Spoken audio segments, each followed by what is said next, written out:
to communicate with each other. The Leerblauws were put here in 1914 and were funded by the Carlsberg Foundation of Carlsberg Beer. Beer is a very big business in Denmark, and Carlsberg like to give back to the city in different ways. So the Leerblauws here are funded by them. Also Hans Christian Andersen's statue at the other end of the square there.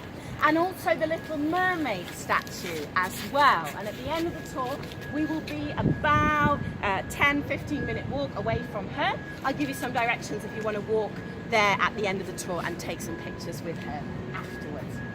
Okay, but let's kick off our Danish history now, talking about the Vikings. Viking age starts around the 8th century AD. And if you imagine this region, there was no Denmark, Sweden or Norway yet. But instead there were rival Viking tribes competing with each other for control. And at this time they were still pagans, worshipping the Norse gods. You may know some of these from Marvel comics. We have Loki, Odin, Thor, Freya. This is where we get some of our English days of the week. Thursday comes from Thor's day, Friday comes from Freya's day. And they also believe that if they died a brave death in battle, they would go straight to heaven, to Valhalla. This helped to create the warrior culture that we know them for today. They were warriors, but they were also brilliant boat builders and sailors. They were the best boat builders of Northern Europe, and they had created these wonderful ships, the Viking longboats. At this time, Copenhagen was not an important city. The most important city in this region was Roskilde. And if you go there today, there is a museum where you can see original Danish Viking longboats, and they are absolutely magnificent. They are huge and very powerful, and the Danish were able to sail from here to England in 3 days in one of those ships. Amazing. They would row in teams 24 hours a day, 3 days over to England. So they were sailing out of this region, exploring, trading with different people, and then slowly they realized something. We are tall, strong, blonde warriors with very fast ships. Why should we trade with people if we can just raid them and steal their silver instead? So that's what they start to do.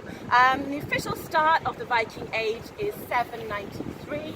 It's the raid on Lindisfarne, just off the northeast coast of England. So imagine Lindisfarne. This is a monastery. It's a holy place. It is full of monks praying peacefully. It's also full of silver crosses, silver cups. It's also completely undefended because it's a monastery. So what happens one day? Norwegian longboats pull up on the shore, teams of Vikings jump out and go and attack Lindisfarne. And they get inside any monks who try to resist them, they kill, they grab all the silver that they can carry, and they take the rest of the monks back to the ship to be slaves, and they sail off into the mists. This sends shockwaves through Christian Europe. People are thinking, who are these men from the north that can do this to monks? Are these men or monsters? But those ships come back to Scandinavia, and people up here think, wow, what a great idea.